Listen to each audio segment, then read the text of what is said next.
Change of subject now, and it's not the way to treat a friend. That has generally been the message from the government when it comes to the US tariffs on some Australian goods. Joining me live is Special Counsel at Fitzpatrick and Co Advisory and Hawker Britton co-founder Bruce Hawker.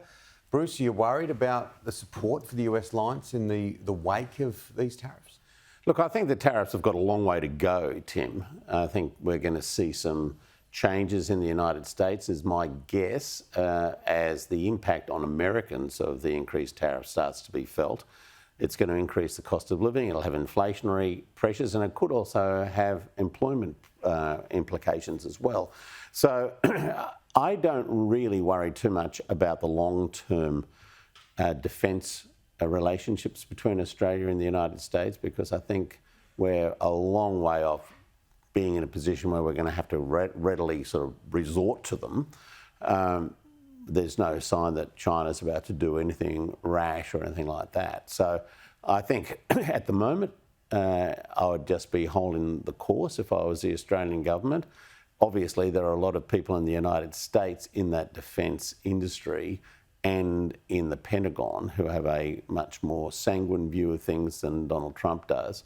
And that's all going to start playing out at some stage in their internal relationships. We've got a long way to go. Are we going to see a more vocal Democratic Party? Because it's almost been mute in these first couple of months. Yeah, it's interesting, isn't it? The normal thing in Australia, by the way, is after an election, the opposition tends to withdraw a little bit and let the government take the stage, work out how it's going to organise itself for the coming years. The problem with the Democrats, of course, is that they don't have an opposition leader.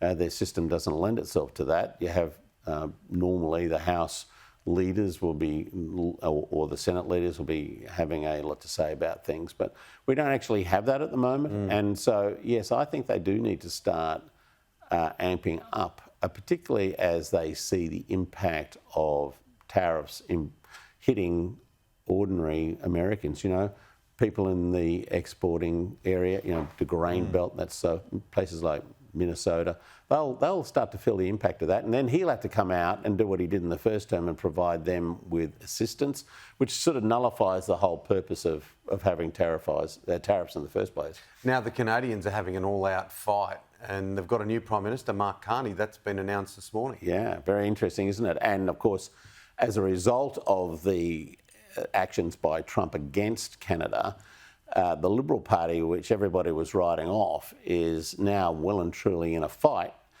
with the opposition Conservatives, whose leader, and this may sound a little bit familiar to Australians, has been a bit Trump-light in the way in which he's conducted his politics up until very recently.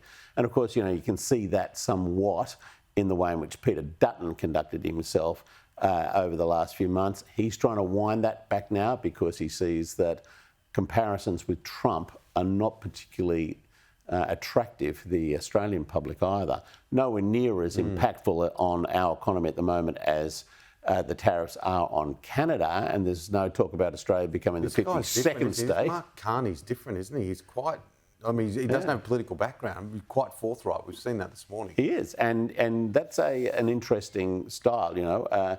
He's got to take it up to him, though. There's a very different political play operating in Canada and the United States than there is between Australia and the United States at this stage. And, you know, he's in a fight to win the Prime Ministership, to hold government for the Liberals in Canada. They've jumped about 10 points since Trump started to do the more erratic things against Canada. And who knows where that's going to end. And as I said, the Conservative leader, who was very much on the front foot, is now backpedaling. Strange times. They're very interesting times. And look, we have to modify it to a certain amount of time, but we could almost do a 3-hour documentary if we covered every issue that's spinning around at the moment. It's quite a news cycle. Good to see you, Bruce. Pleasure. Thank you so much.